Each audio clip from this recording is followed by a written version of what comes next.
When I first heard of the coming of Elden Ring Nightreign, I was honestly quite disinterested, surprisingly based on my love of FromSoft's other Souls-like games and the pedestal that I put Elden Ring on, but for some reason I got it in my head that Nightreign was just another spin-off designed to suck the last few pennies out of the title's legacy, but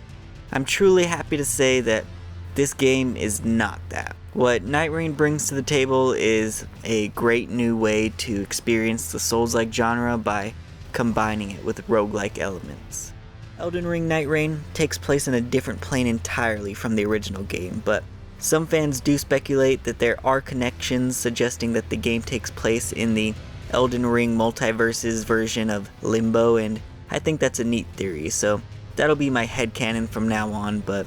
if you know any other theories, please leave them down in the comment section down below. And while you're at it, subscribe and hit the like button. While the game may have no real canonical connection to the main series title, at least that we know so far, there are a ton of references to the main games nonetheless. Most, if not all, of the basic enemies and bosses are plucked straight from Elden Ring. Most of the night bosses are also from Elden Ring, but a surprising amount come from the Dark Souls series.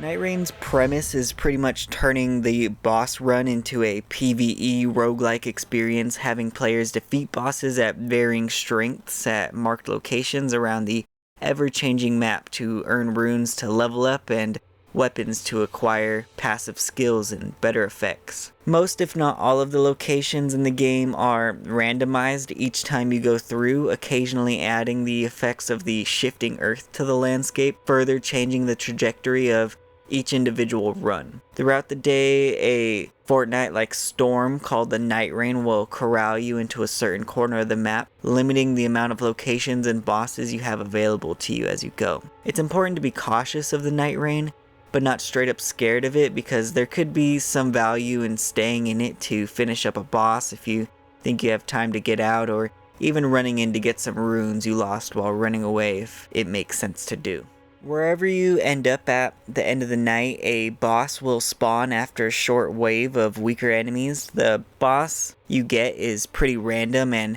can vary depending on what night boss you are working towards. The bosses here on the first night are usually not too bad, just a step above something you would get out of an Evergale, but the second night boss can be quite the formidable foe, having lost many a rune to them myself. After that second night boss is defeated, you can go ahead and teleport to the Night Lord arena, where you can level up and shop with the merchant before going in.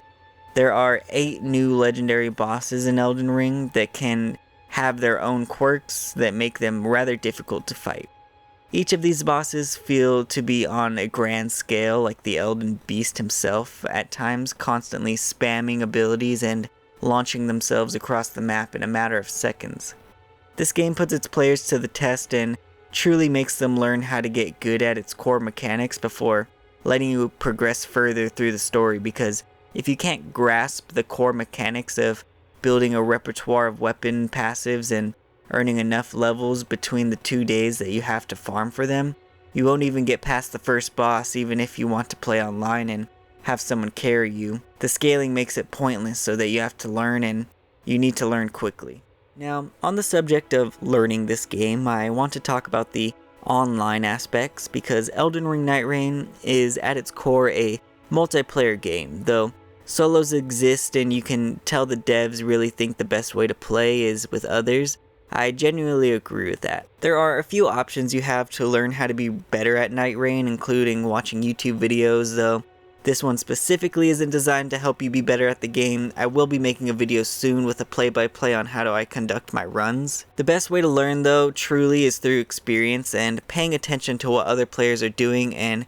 communicating to you. Though I have had a few stinkers in my lobbies early on, generally I would say that most players are rather friendly and will point you in the right direction through map markers and item pins. The player doing this is usually the most experienced in the group, but don't be afraid to start doing this stuff yourself once you get some know-how going in. I hear a lot of pining online for the devs to add duos into the game, but I don't really see how that's a necessary add-on to a game that was specifically just meant to be 3 players. Like, I get that it would be nice and Fortnite has it, but if you only have one friend, I don't really see the problem with letting a solo queue join in on the action, but to each their own. Elden Ring fans were pretty upset at first before they were seemingly drowned out by the multiplayer-loving chads about how the game is primarily multiplayer, and I personally get that as one who doesn't have many gaming friends myself. This hurdle, though, did cause me to go out into the real world and recruit some buddies to play with, since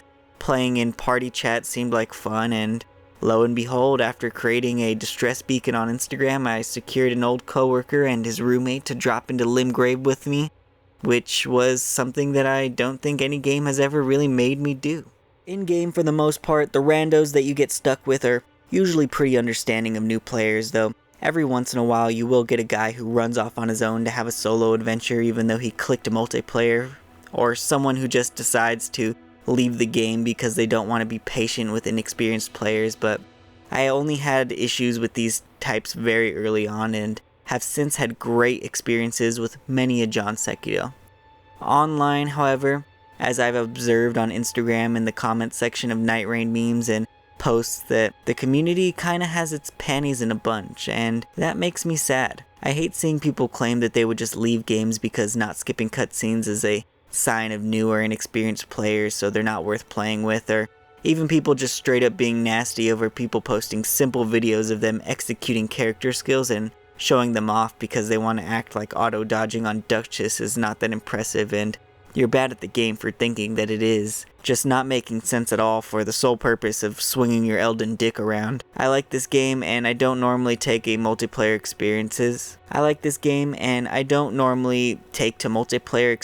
as much as I have this one, so I beg the members of the Nightreign community to please be respectful and nurturing to new players if you want this game to last for longer than just a few months, because if we stop getting new players because our community was toxic, our beautiful game will die and it will be nobody's fault but our own. I've yet to talk about one of my favorite things about Elden Ring Nightreign, that being the multiple awesome characters you get to choose from for each run. There are currently 8 different characters to choose from, and each character has their own specialty range of skills and even special weapon animations for specific classes on each character. The leveling system lightens the load a bit so that you don't have to think so much about what skills and resources to level up, with each character getting the same increases per level according to their own classes, strengths, and weaknesses. In order, with a short description of each, there is Wilder, who is a basic Sword Souls character who is all around okay at everything but exceptional at the Great Sword. His ability is a hook claw that kinda reminds me of the one from Lies of P, and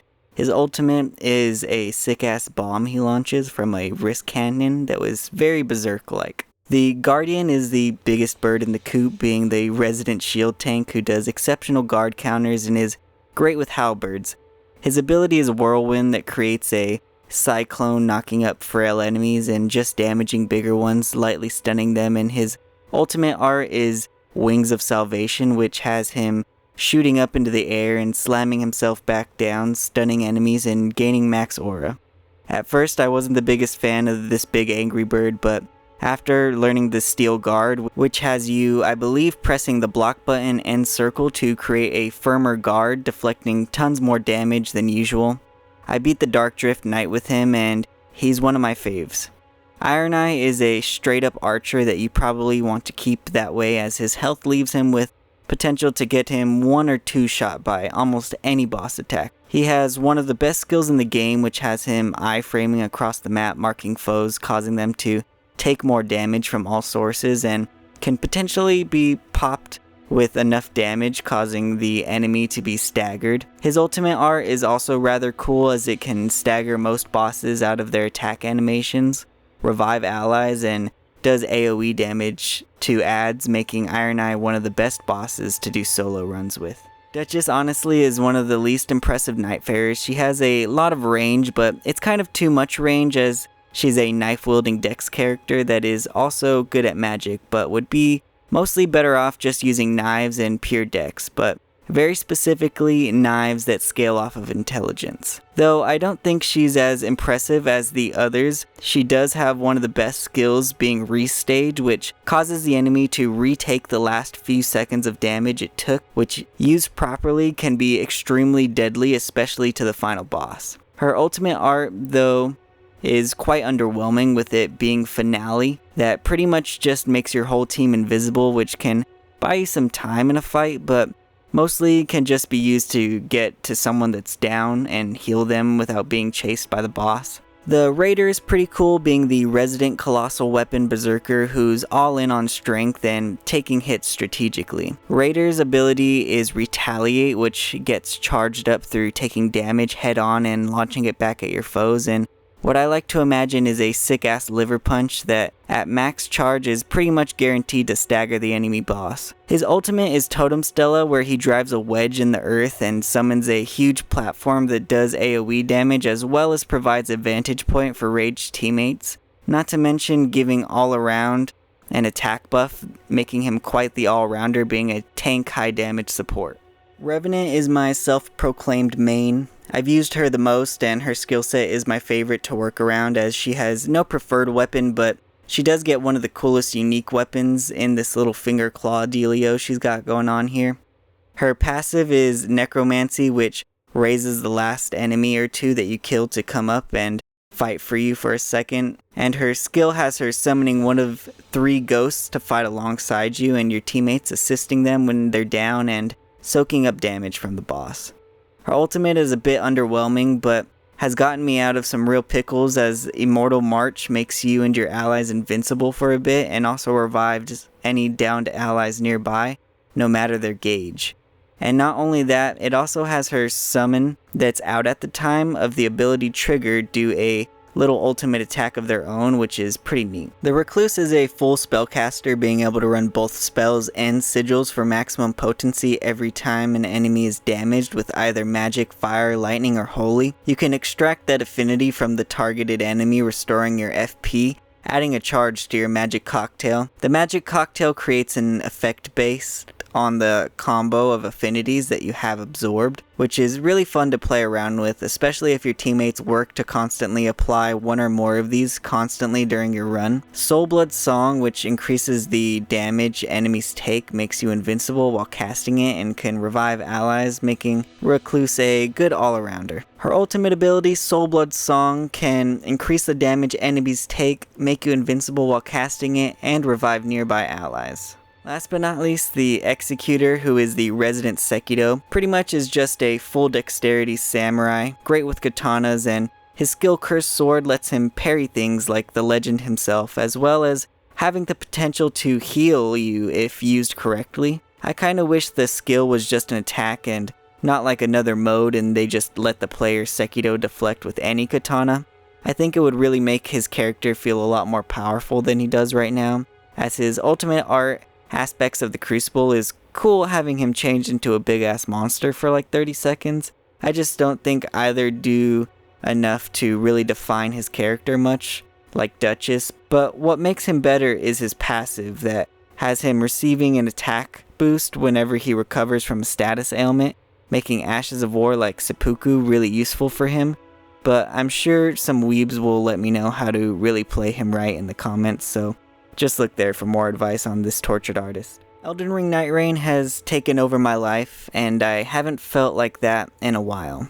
I often find myself on the edge of sleep strategizing on how to defeat those last bosses that have been giving me trouble up until now, and even wake up having dreamt I was playing the game a few times. I really hope that the game stays around for a long time, with tons of DLC and new content being added constantly. I don't care how much the game has to change, I just want more of it. Hell, I submitted a review suggesting that they add some sort of battle pass for longevity, because I just want to be able to play the game for years to come, and I'm scared of it falling off into obscurity like Sparking Zero did. This game has sparked a social phenomenon, employing players to find and make their own friends to play in this grueling journey to defeat the Night Lord, making even a self-proclaimed shut-in like me go out and talk to some friends I hadn't made the effort to talk to in years, just to share this experience with somebody I valued, and honestly, that was worth the $45 this game cost alone. Luckily, that experience came with one of the greatest roguelike multiplayer games that the gaming industry has ever come to know. If you enjoyed this video and you have any tips or personal opinions on Elden Ring Nightreign and your experiences with the game, or if you just want to chat about nerd stuff with me, please leave it down in the comments section below. and leave some suggestions for other games you'd like to see me talk about or try for future videos on this channel. I'd like to thank you all for watching. All that I ask is if you like this video, please like and subscribe down below. I will be releasing a new video every Monday. I apologize for the lack of video this past Monday as I was playing too much Nightreign to write or record anything, so please forgive me or don't. Have an amazing day.